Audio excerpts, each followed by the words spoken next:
CM flying की team को मिली बड़ी कामयाबी। कृषि योग्य यूरिया से भरी 2 ट्रॉलियां पकड़ी गई हैं। बता दें कि सीएम फ्लाइंग द्वारा पकड़े गए ट्रक के यूरिया खाद के 600 कट्टे बरामद मामले में उत्कृषि निदेशक का नया खुलासा सामने आया। हरियाणा के यमुनानगर से खबर है। यमुनानगर में 2 दिन पहले ही सीएम फ्लाइंग द्वारा पकड़े गए ट्रक में यूरिया खाद के 600 कट्टे बरामद मामले में उत्कृष्ट निदेशक डॉक्टर आदित्य डबास ने महत्वपूर्ण खुलासा किया है। यमुनानगर में सीएम फ्लाइंग ने जो खाद पकड़ी है उसे पूरे मेरठ जिला में फर्जी बिल बनाकर जिला में बेचा गया था। देखिए, एक 600 बैग का यूरिया का ट्रक जो है, जो कि क्रिप्को द्वारा निर्मित था, वो यूपी नंबर की गाड़ी में आया था और उसकी सूचना हमें मुख्यमंत्री उड़न दस्ता के द्वारा मिली कि उन्होंने किसी ट्रक को इंटरसेप्ट किया है और उस ट्रक के अंदर 600 बैग यूरिया है।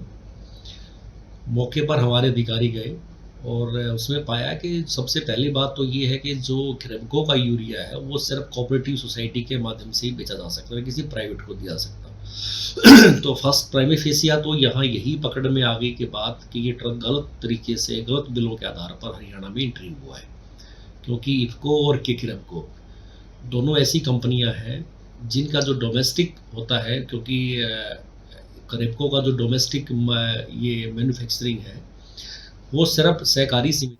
सीएम फ्लाइंग की टीम को मिली बड़ी कामयाबी। कृषि योग्य यूरिया से भरी 2 ट्रॉलियां पकड़ी गई हैं। बता दें कि सीएम फ्लाइंग द्वारा पकड़े गए ट्रक के यूरिया खाद के 600 कट्टे बरामद मामले में उत्कृषि निदेशक का नया खुलासा सामने आया। हरियाणा के यमुनानगर से खबर है। यमुनानगर में 2 दिन पहले ही सीएम फ्लाइंग द्वारा पकड़े गए ट्रक में यूरिया खाद के 600 कट्टे बरामद मामले में उत्कृष्ट निदेशक डॉक्टर आदित्य डबास ने महत्वपूर्ण खुलासा किया है। यमुनानगर में सीएम फ्लाइंग ने जो खाद पकड़ी है उसे पूरे मेरठ जिला में फर्जी बिल बनाकर जिला में बेचा गया था।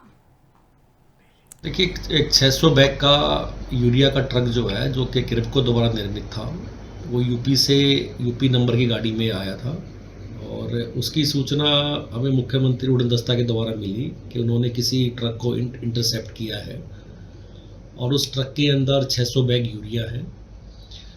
मौके पर हमारे अधिकारी गए और उसमें पाया कि सबसे पहली बात तो ये है कि जो क्रिप्को का यूरिया है वो सिर्फ कोऑपरेटिव सोसाइटी के माध्यम से ही बेचा जा सकता है, किसी प्राइवेट को दिया सकता। तो फर्स्ट प्राइमरी फेसिया तो यहाँ यही पकड़ में आ गई कि बात कि ये ट्रक गलत तरीके से गलत बिलों के आधार पर हरियाणा में एंट्री हुआ है, क्योंकि इफको और के क्रिप्को दोनों ऐसी कंपनियां हैं जिनका जो डोमेस्टिक होता है, क्योंकि क्रिप्को का जो डोमेस्टिक ये मैन्युफैक्चरिंग है वो सिर्फ सहकारी सीमित